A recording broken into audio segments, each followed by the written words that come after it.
फारसोमा English में स्वागत है। और आज की इस वीडियो में हम लोग 12th क्लास का जो इंग्लिश बुक है रेनबो, उसका पहला जो पोएम है जिसका नाम है sweetest love I do not go, इसके बारे में हम लोग पढ़ने वाले हैं। ठीक है, और इसको पूरा मैं एक्सप्लेन करके पढ़ाने वाला हूँ।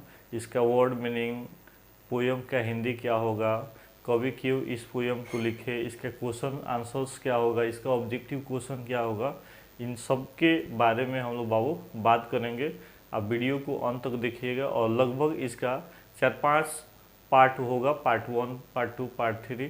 थोड़ा सा वीडियो बड़ा होगा मानते हैं, लेकिन फुली कॉन्सेप्ट होगा, पूरा कॉन्सेप्ट आपको इस चैप्टर में हम बताएंगे। ठीक है, तो सबसे पहले बाबू पहला जो पोएम हम लोग का है उसका नाम है sweetest love I do not go. ठीक है, तो सबसे पहले हम लोग जानेंगे कि इसका हिंदी क्या होता है। देखिए, एक बात आप याद रखिएगा कि किसी भी एडजेक्टिव के अंत में, क्या बोले, किसी भी एडजेक्टिव के अंत में अगर हम EST लगा देते हैं तो उसका अर्थ हो जाता है सबसे। क्या हो जाता है? सबसे। और जिस वर्ड एडजेक्टिव के अंत में EST लगा होगा वो आपका सुपरलेटिव डिग्री के हो जाएगा। क्या हो जाएगा? Superlative degree. तो जैसे मान लीजिए हम यहाँ पे लिखे रिच, तो रिच का मतलब क्या? धन्य।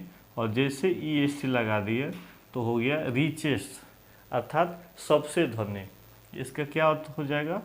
सबसे, सबसे धन्य।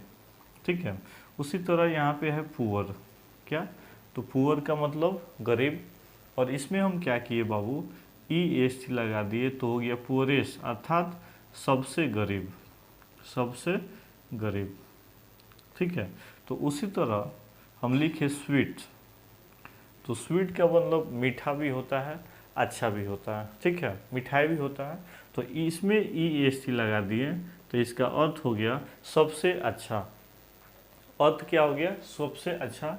और यहाँ पे जोड़ा गया है क्या? लव, यानी सबसे अच्छा लव, सबसे सुंदर प्रेम, इसका हिंदी हुआ। ठीक है, नेक्स्ट है आई डू नॉट गो।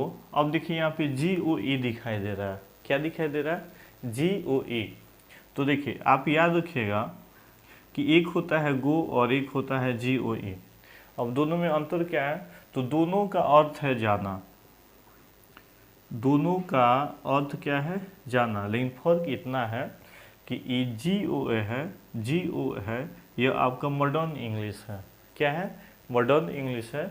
और GOE है, यह आपका ओल्ड इंग्लिश है। बस यही अंतर है। हिंदी दोनों का सेम है, प्रोनाउंसिएशन, उच्चारण भी सेम है। बस फर्क इतना है कि यह मॉडर्न इंग्लिश है और यह ओल्ड इंग्लिश है।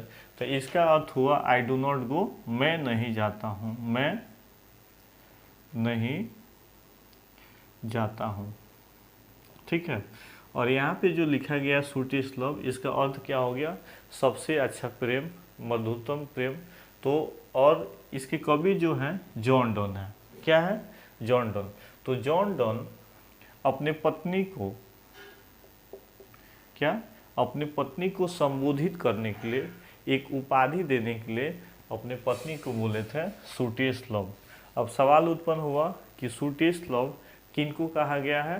तो आप जवाब दीजिएगा जॉन डन की पत्नी को। ठीक है, तो इसका अर्थ हो गया sweetest love I do not go, यानी हे मधुरतम प्रेम, हे सबसे अच्छा प्रेम, आई डू नॉट गो, मैं नहीं जाता हूँ। कहाँ नहीं जाता हूँ? तो ऐसा कहा जाता है कि 1611 में, कब? 1611 में जब कभी जर्मनी जा रहे थे। कहाँ जा रहे थे? जर्मनी जा रहे थे। तो इनकी पत्नी जो है वो चिंतित हो जाती है, उदास हो जाती है, और वो नहीं चाहती है कि मेरे जो हस्बैंड है मुझे छोड़ कर जाए। ठीक है, तो कवि जो है अपनी पत्नी को समझाने के लिए इस पोयम को लिखे, जिस पोयम का नाम रखा गया sweetest love I do not go. बात समझ गए आप लोग? चले, तो आपसे जब भी कोई पूछे कि sweetest love I do not go poem जो है क्यों लिखा गया, तो आप जवाब क्या दीजिएगा कि जब कवि 1611 ईस्वी में जर्मनी जा रहे थे तो उनकी पत्नी भयभीत, डर जाती है, और उन्हीं को समझाने के लिए इस पोएम को लिखा गया, जिसका नाम हो गया क्या? Sweetest love I do not go. और कवि का नाम क्या है? John Donne. दूसरी बात आपसे यह पूछा जाएगा कि sweetest love I do not go poem किसने लिखा है, तो जॉन डन लिखे हैं। Sweetest love I do not go कवि किसके लिखे हैं, किसके लिए लिखे हैं, तो अपनी पत्नी के लिए लिखे हैं। ठीक है, अब हम लोग को क्या करना है कि इस पोएम को पढ़ने से पहले हम लोग पढ़ेंगे वर्ड मीनिंग,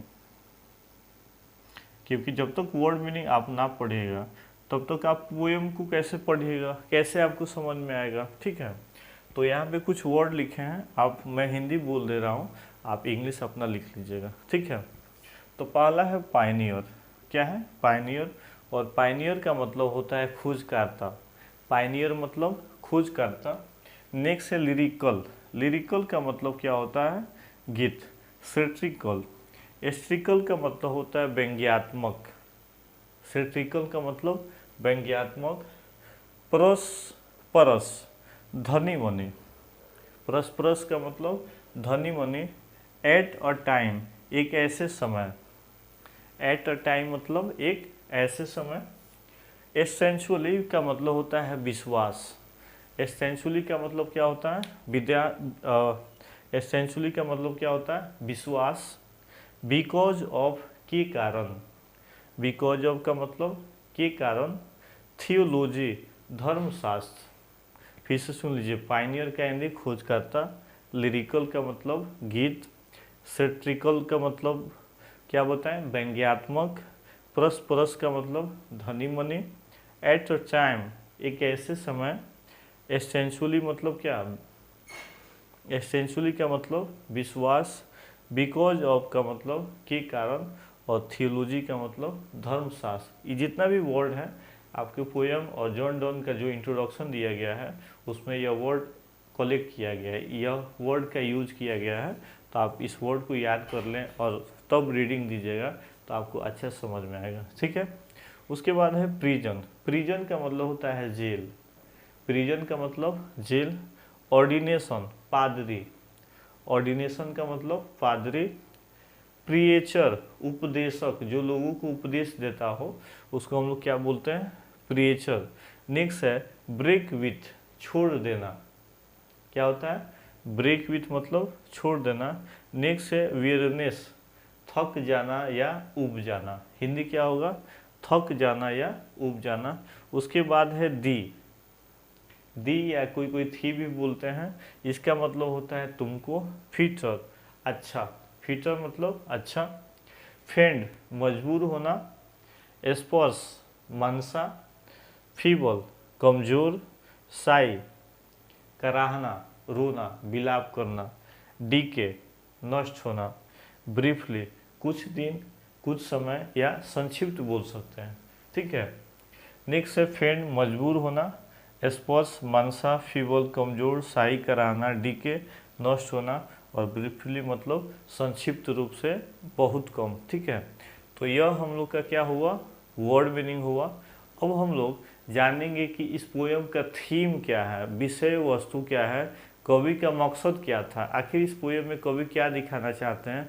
तो आइए हम लोग जानते हैं इसका थीम क्या होगा। तो हम लोग थीम पढ़ने वाले हैं कि इस चैप्टर का विषय क्या है, आखिर में कवि इस पोएम को क्यों लिखे है। ठीक है, तो यहाँ पे लिखा गया है sweetest love I do not go was written by John Donne for his wife. Sweetest love I do not go अपने पत्नी के लिए लिखे थे, कौन, जॉन डन। तो कह रहा है कि sweetest love I do not go John Donne के द्वारा लिखा गया था फॉर हिज वाइफ अपने पत्नी के लिए। ठीक है, उसके बाद है, चलिए उसके बाद है कि इस कविता में in the poem he is preparing to go on a journey. इस कविता में वह एक यात्रा पर जाने के लिए तैयारी कर रहे हैं। बट लेकिन हिज वाइफ इज अफेयर्ड, लेकिन उनकी पत्नी जो है डर जाती है। What will happen to him, उनके साथ क्या घटना घट जाएगा जिसके चलते उनकी पत्नी जो है वो क्या चीज़, अफेयर्ड हो जाती है। राइट, किस पर, तो यात्रा पर। एंड और does not want to him go, और वो उन्हें जाने देना नहीं चाहती है, किनको, तो जॉन डन को। ठीक है, उसके बाद डॉन कन्विंसेज हर, जॉन डन उनको समझाते हैं कि he will be all right, वो ठीक ठाक होंगे, और बहुत जल्दी से ही यात्रा करके वो अपने वाइफ के सामने आ जाएंगे। राइट, तो यह आपका इस पोएम का थीम रहा, विषय वस्तु रहा। तो आज के लिए इस वीडियो में इतना ही। अगला वीडियो जो आएगा उसमें हम लोग बात करेंगे अबाउट पोएट, कवि के बारे में, उनका जन्म कब हुआ है, मृत्यु कब हुआ था, किस टाइप के कवि थे, उन्होंने कौन कौन सी किताब लिखे थे, इन सारी बातों पर हम लोग चर्चा करेंगे। राइट, तो आज के लिए बस इतना ही। मिलते हैं हम लोग अगले वीडियो में। जय हिंद।